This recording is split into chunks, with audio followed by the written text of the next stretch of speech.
many conservative evangelical circles, we have certainly a doubling down on those kinds of masculine identities, right? So I think that many conservative evangelical faith traditions look at mainline Protestants or other religious traditions that are more embracing of equitable gender roles as being woke, right? As being problematic, as not really embodying true Christianity. Whereas I think many of those folks would say that's actually not their understanding of Scripture at all. In fact, that Christianity can be viewed as far more egalitarian in some ways. Welcome to Religion Unmuted, where we explore how religion is lived. I'm your host, Rachel Schneider, a religion scholar and professor at the University of Tennessee, Knoxville. Today, we're going to be talking about religion, politics, and Gen Z.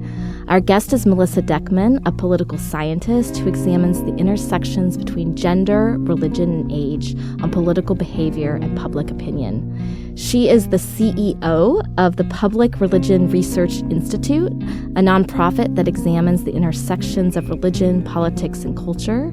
Prior to this, she served as the Louis L. Goldstein Professor of Public Affairs and chair of the Political Science Department at Washington College. And I'm so excited about her latest book, which is The Politics of Gen Z, How the Youngest Voters Will Shape Our Democracy, which we'll be talking more about on today's episode of Religion Unmuted. So thank you so much for joining us, Melissa. I'm really happy to be here, Rachel. Thanks for having me. I want to begin by quickly defining Gen Z and giving our listeners a picture of this generation. So according to Pew, they identify Gen Z as those born between 1997 and 2012. Do you agree with that definition, or how do you define who is in Gen Z? I think that definition has pretty much stuck with other scholars. And so I think people that do generational analysis tend to look at generations in about 15-year cycles. And so that really sort of comparts with our understanding of what this generation is. And in fact, for Americans born after 2012, there's already a new term, Generation Alpha, but we're going to stick with Gen Z today. Okay. And so thinking about this generation that comes after the millennials, 1997 to 2012, can you maybe start by giving us a sense of the big religious and political landscape that represents Gen Z? Sure. From a religious perspective, Generation Z is probably similar to millennials with respect to religious affiliation. Mm. So we know that members of Generation Z are less religious than their parents or their grandparents. About 36% roughly identify with no religion at all. We call these the nuns. Mm-hmm. We also know religiously that they're more diverse than older generations. And what I mean by that is because Generation Z is very racially and ethnically diverse, roughly 1 in 2 Zoomers are non-white. You have less representation among white Christians in this generation. So we tend to have more representation among Christians of color in this generation, and also some indication that they're more likely to be found in minority faiths as well. So, and that I think is, it's really a vestige of their parents coming from other places, so bringing in Hinduism or Muslim identity. So in some ways, they're quite distinct from a religious perspective. Mm. Politically speaking, this is a generation that has really grown up in ways that their worldview has been shaken by multiple things. They've never really known a political atmosphere without Donald Trump. They've been growing up on their cell phones, so their access to information is very readily available. They've also, I think, been the forces behind large-scale political movements in recent American political history, from the move for March for Our Lives to prevent gun violence, to climate change, to the Me Too movement, which has especially had a profound impact on young women. So I think from a socialization perspective, their access to social media combined with these large-scale events, in fact, tumultuous events, I think have really shaped their political consciousness. Maybe say a little bit about this religious disaffiliation and how you think religious disaffiliation is impacting Gen Z and how they think about politics. Yeah, this is kind of an issue of causality in some ways, right? So is it the fact that what's happening politically and culturally is leading younger people to disaffiliate, or is it because people are disaffiliating that it's impacting their political views? Right. And it's probably actually goes both ways. But I can tell you about religious disaffiliation in younger people. So we ask at PRRI quite often why people leave religion. And we find that younger Americans, so this is looking at 18 to 29-year-olds. So most Zoomers, maybe some slightly younger millennials in that kind of capacity. So among 18 to 29-year-olds, we find, similar to older Americans, the reason they disaffiliate most frequently is because they just stop believing in religion.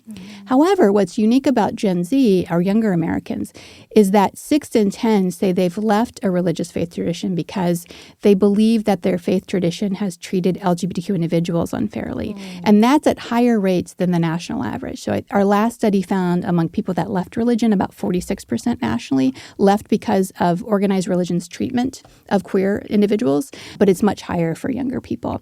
And I think that's a reflection of the fact that among Generation Z, you have very high levels of LGBTQ identity. So about 1 in 4 Zoomers identify as queer or being part of the LGBTQ movement. So I think in that respect, there's probably a relationship between the propensity to not be affiliated with religion and sort of more support for some LGBTQ rights, or at least higher rates of identity among Gen Z when it comes to LGBTQ status. So in that way, I think you see some relationship, right, happening between religious disaffiliation and some political and cultural views. Yeah, absolutely. And I mean, I think I just saw a national statistic that was, 1 in 10 Americans identify as LGBTQ at this point. So then compared with Gen Z, it was probably driving some of that growth as well. Absolutely. It's driving the national average up. I will say also, it's really far more prevalent among young women than among young men in terms of LGBTQ identity. And again, one of the things that I've been looking at more recently in our data at PRRI is over time, we've seen, in fact, a remarkable cratering of religious behavior and identity among young women from a decade ago. Yeah. And I think that that's probably part of the reasons that younger women have really left religion and at a pretty fast clip. Yeah, definitely. I mean, that's what I wanted to get into next, because I want to ask it from a different angle slightly. So there have been recent news headlines that have been talking about the surge of young men returning to religion, that there's been this masculine religious revival in the United States. And that sort of comes counter to, the wider news story that's been really focusing on the rise of the nuns among Gen Z. And so we have this story of gender revival or gender return. And I wondered how you're making sense of that, how you're making sense of these kinds of news stories and how it fits with your data. So I'm not really finding any evidence that young men are becoming more religious at all.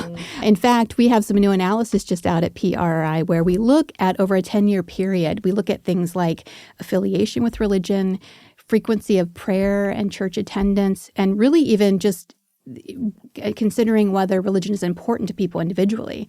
And what we've found over a 10-year period and using thousands of cases, young men 18 to 29-year-old, there's been no change relatively. I mean, it's a pretty remarkable story of stasis.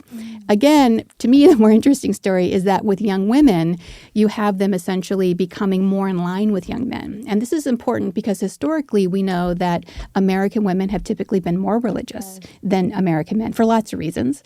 But with this generation of young women, they're very distinct in that they're now very comparable with young men when it comes to their religious practice and religious behavior. So I think that's, in fact, the more interesting story, despite some news headlines showing, some denominations may be seeing an uptick slightly to having young men come to more, especially conservative churches. But our data isn't really showing it at this point.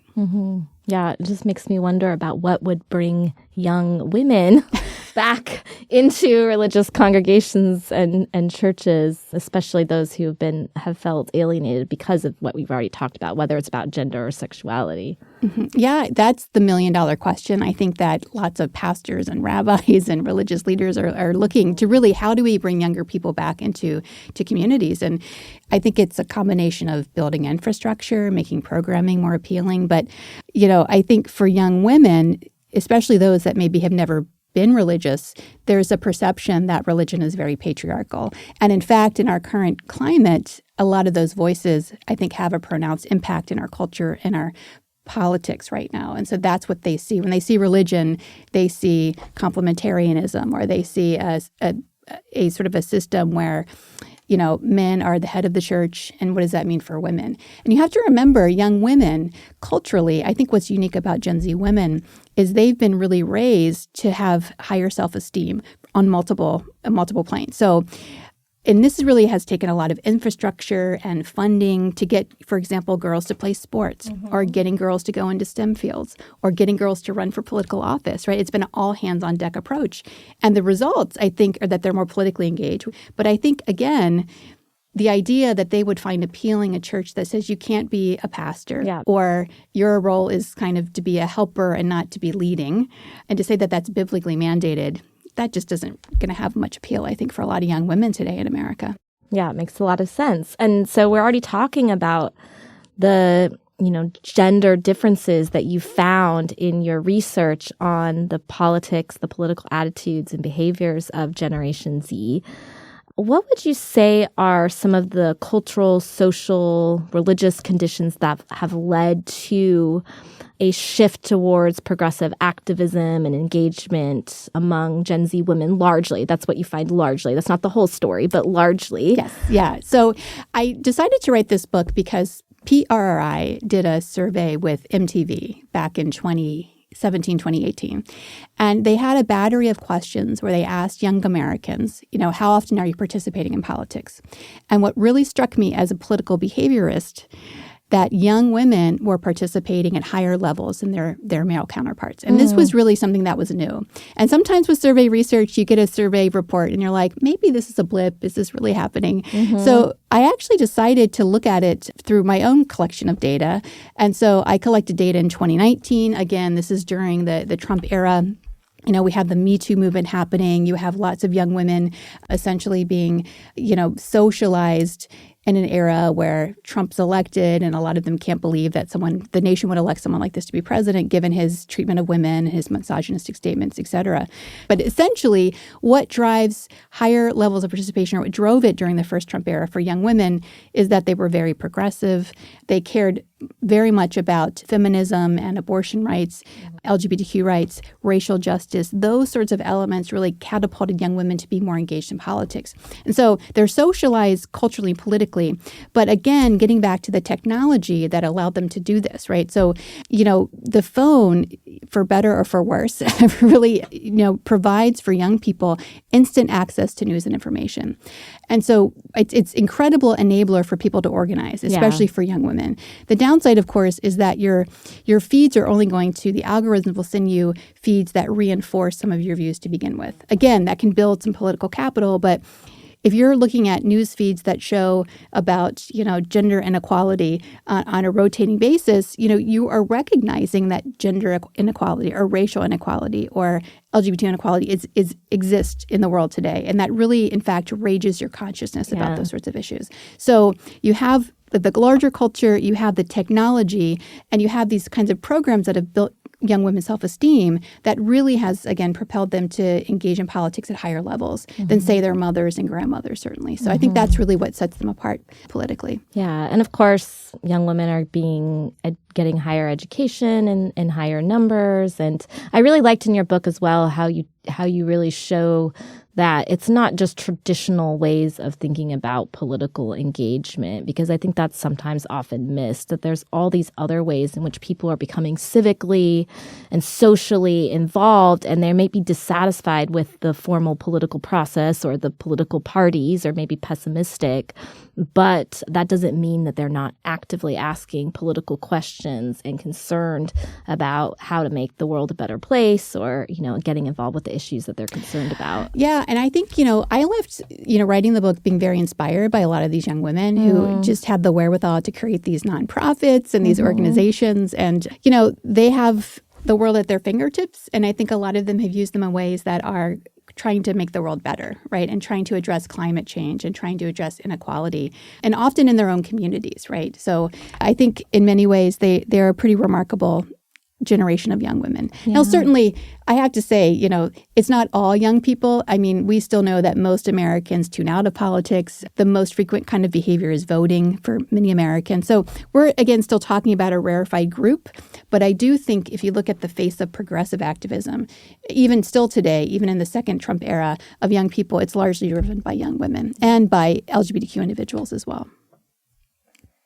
So in your earlier work, you looked a lot at political mobilization of evangelicals in public education and then thinking about the role of women in the Tea Party. And I'm just curious, as you looked at how people were mobilizing as it related to the political right, as you think about Gen Z and what you know about Gen Z and the Republican Party, and you heard from many Gen Zs who were Republican that they wanted the Republican Party to do better to engage them and to engage the issues they care about. And some of those issues are at odds with some of the issues that older generations care about and what they think about those things. So how do you see the, conservative right and the religious right potentially adapting to try to connect with Gen Z voters? Or how is this already happening if it is? Yeah, that's a good question. I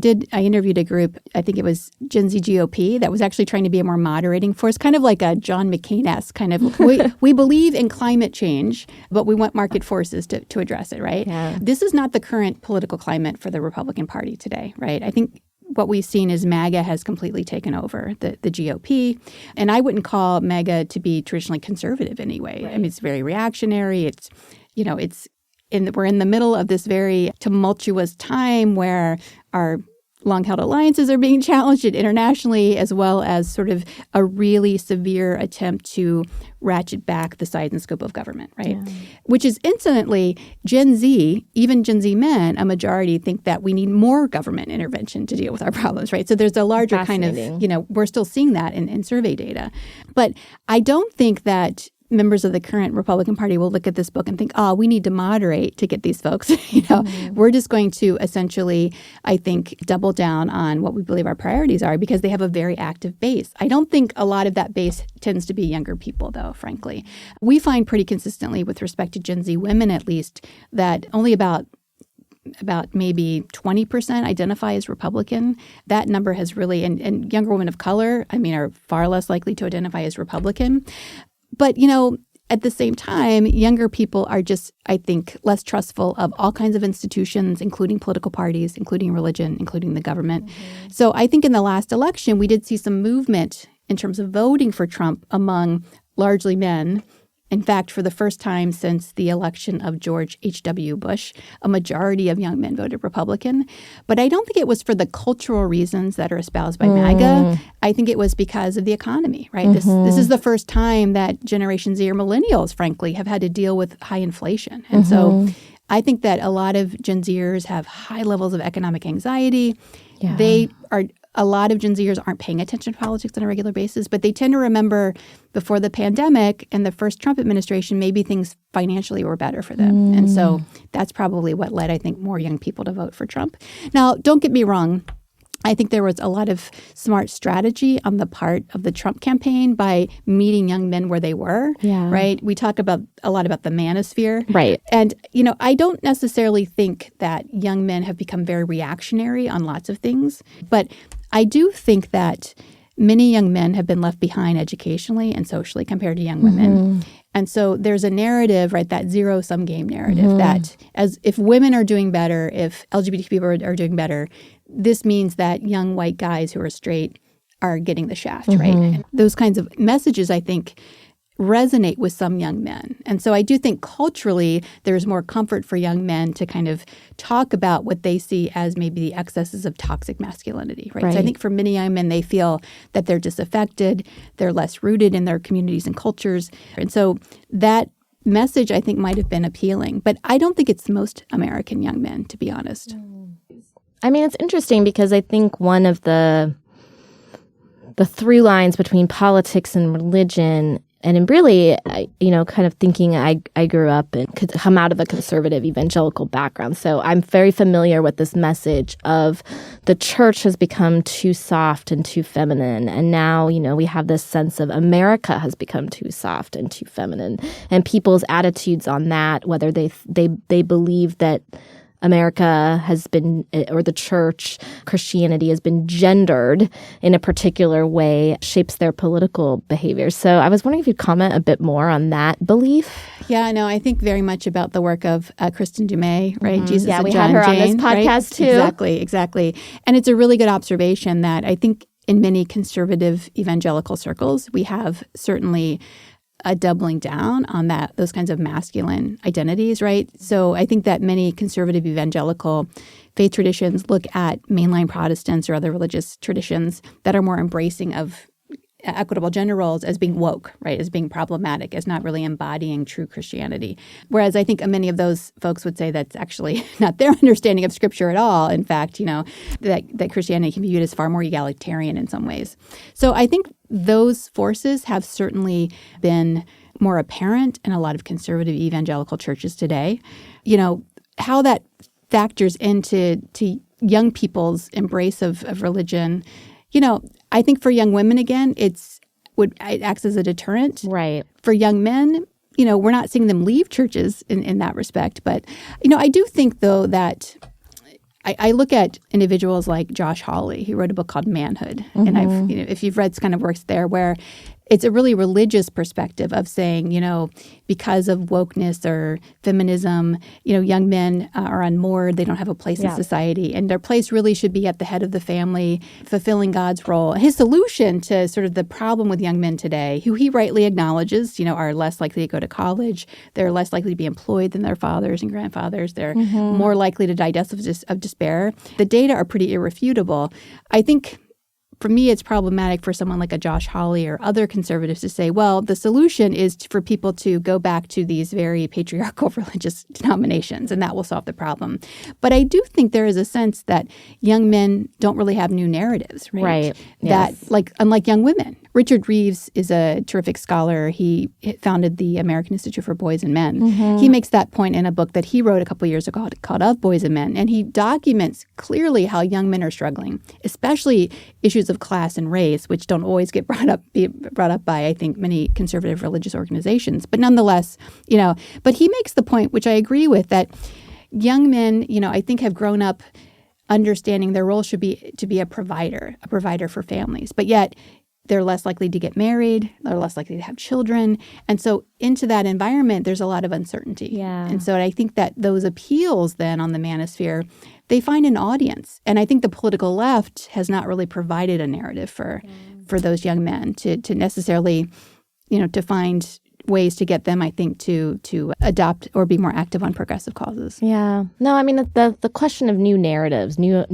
for identity, new narratives for belonging, I mean, that's something I've thought a lot in my work that's more about race. And, when we're thinking about white people and how we might engage them to be in support of racial justice, I think there has to be a narrative that is beyond simply identifying the problematic aspects of our social hierarchies, but giving their space to be a different kind of person, different kind of white person. So I think the same thing goes for men. And as we're thinking about narratives and narratives about, religion in particular, and the narratives that many people hold, Gen Z in particular, about institutional religion, that it's, anti-women, anti-LGBTQ, and that's being a deterrent for them.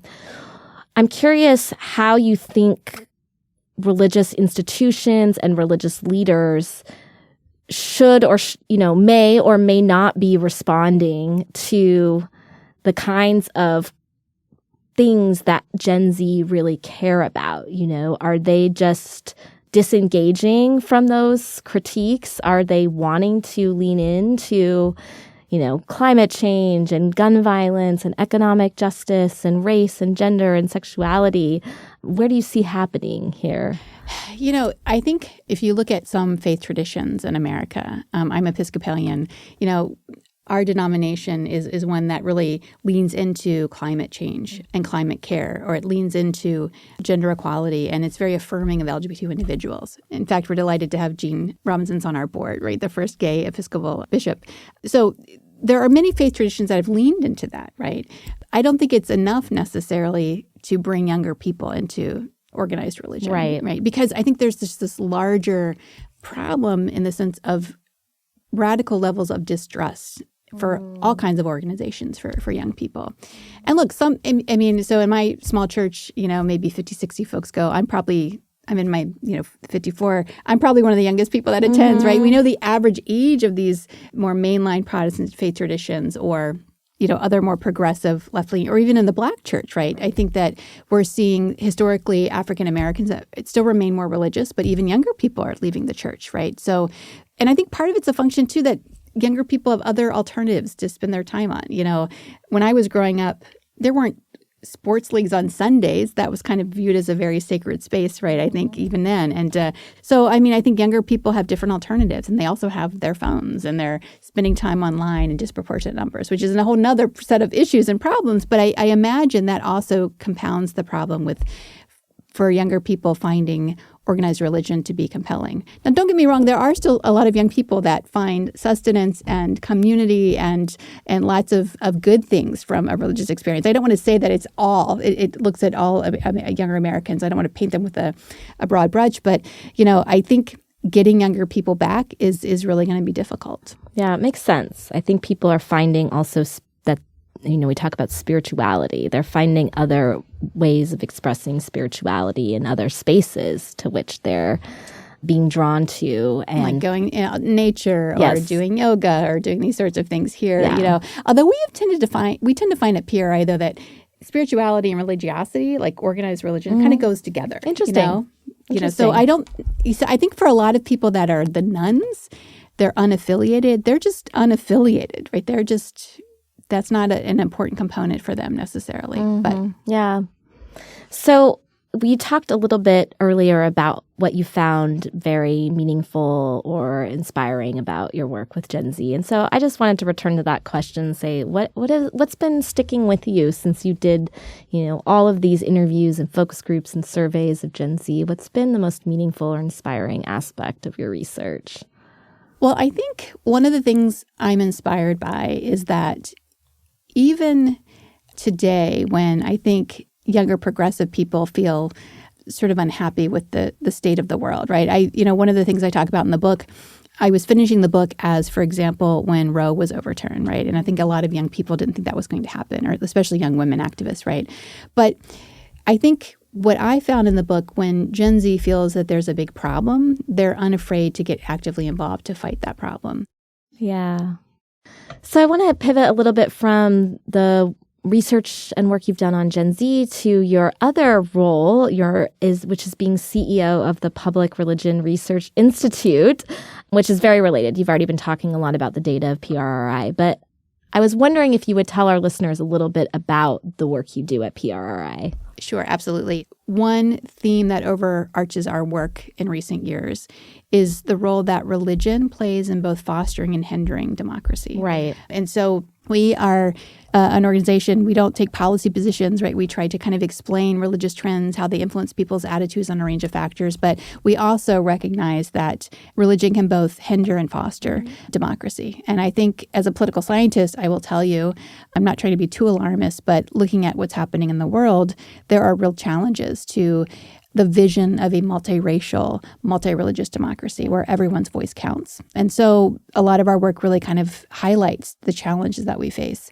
For example, we've been doing work on monitoring and measuring Christian nationalism in the United States. And Christian nationalism we view as a political ideology, which essentially believes America was founded as a Christian nation, should remain so, and that really a very kind of conservative view of Christianity should be dominant in all of our religion, our policies, and culture.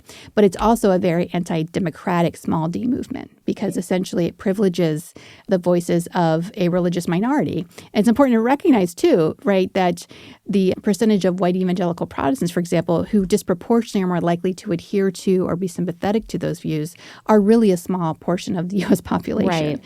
And so that's kind of one thing that we do. But we also look at religious trends as well. So we put out every year something called the Census of American Religion, which really looks at what the landscape of America looks like religiously.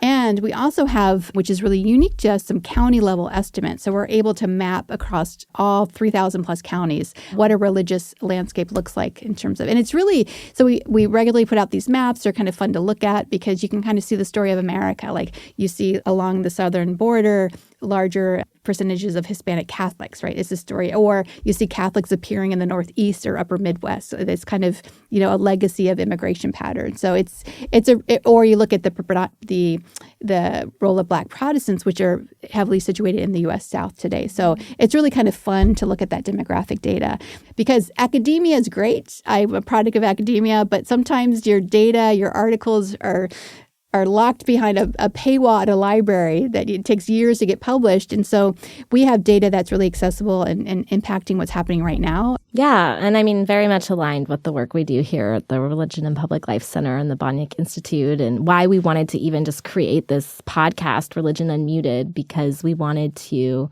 have a space to talk about and amplify voices and issues that don't often get heard in public conversations about religion, and to bring scholarly insights into the larger public sphere and to talk about it in ways that, everyday people can listen in on.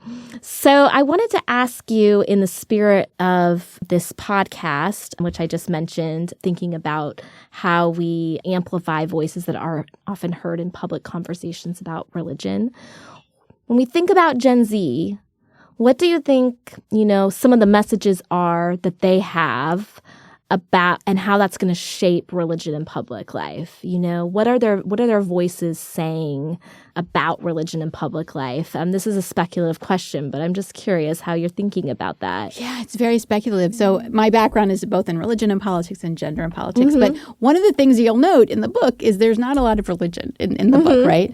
In fact, where it shows up is interesting. So I do these very complex models of trying to explain levels of political engagement, and I control for things. And for young women, those who attended church regularly, it actually acted as a deterrent for Political engagement. So if you were really actively involved in church, for young women, they tended not to be as engaged in politics, which is, religion didn't have an effect for young men at all in the models, at least, right? So, I think of it more as a larger question of how young people are going to find meaning in the world. Yeah. And it's not just a question of organized religion, but it's also, I think, finding meaning in community. Absolutely. Finding meaning and purpose in life. And so I suspect that's a human condition, right? And we live in a world that I think in many ways has become coarser and less empathetic. There is a kind of a sense that people are less connected and rooted.